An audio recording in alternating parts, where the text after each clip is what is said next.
What a fun one we have for you today. If you have kids who are younger, this question will be less applicable. But one day it's a question that you'll ask and they'll ask, and one you'll likely wonder, when is my kid ready to date? The answer will be different for each of you. Some of you don't want your kid to date until they're married. I'm kidding, sort of. But some of you will have few rules on when and how your kids date. It's not a battle you're wanting to fight right now.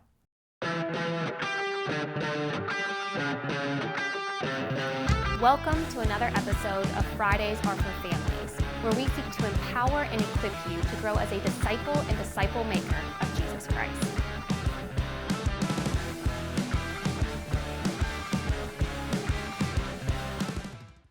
As I grew up, and for a number of years before, churches put a ton of pressure on dating. They coined pithy sayings, they had conferences, and really developed a money-making industry out of the idea of dating. Whether it was True Love Waits, or Silver Ring Thing, or I Kiss Dating Goodbye, there was a big focus on abstaining. Abstaining from sexual intercourse, certainly, but in many contexts, even abstaining from dating. Statements like every date is a potential mate added weight to the already tension-filled awkwardness of teen and preteen dating. Now, abstaining is not a bad thing, but we took something good and turned it into the only acceptable option to the extent that it almost became an idol, and that wasn't healthy. Neither is a swing in the opposite direction of not caring or setting boundaries. Boundaries are guardrails that are helpful to keep us on the right road. What if, though, we moved from a focus on abstaining to a focus on stewarding? 1 Corinthians 6 directs our thoughts toward the idea of honoring God with our bodies. This is a way we steward the gift of sex and pleasure that God has given us. We honor Him with our bodies.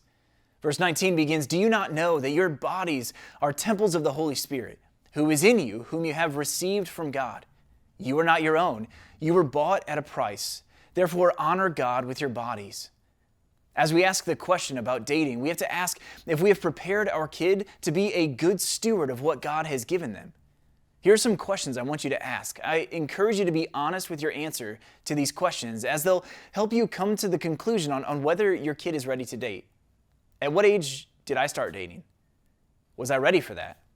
Was I mentally, emotionally, spiritually prepared to start dating when I did? Why should I hold my kid to a different standard than my parents did me, or ask them to do what I didn't? What key life skills do I want my kid to know before I allow them to date?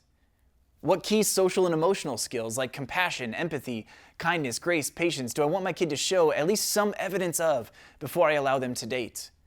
What key spiritual milestones do I want my kid to reach before I allow them to date, like salvation, baptism, taking communion, or serving? What boundaries do I want to set in place for my kids as they begin to date? Physical boundaries, emotional boundaries, communication boundaries with texts and apps and pictures and videos and all those different things. Is the line of communication open between my kid and I so that if they make a mistake in dating, they know they can come to me? Have I talked them through how they should be treated in a dating relationship and how they should treat the one they are dating? There are a lot of questions here. We don't arrive at our answer flippantly, but with wisdom and time.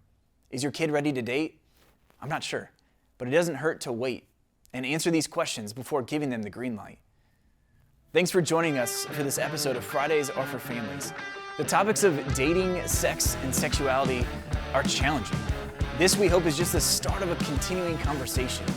If you have any comments or additional questions, we would love to talk to you more about that. You can contact us at family@lifeatpathway.com or give the Pathway Church office a call. Thanks, and we'll see you next time.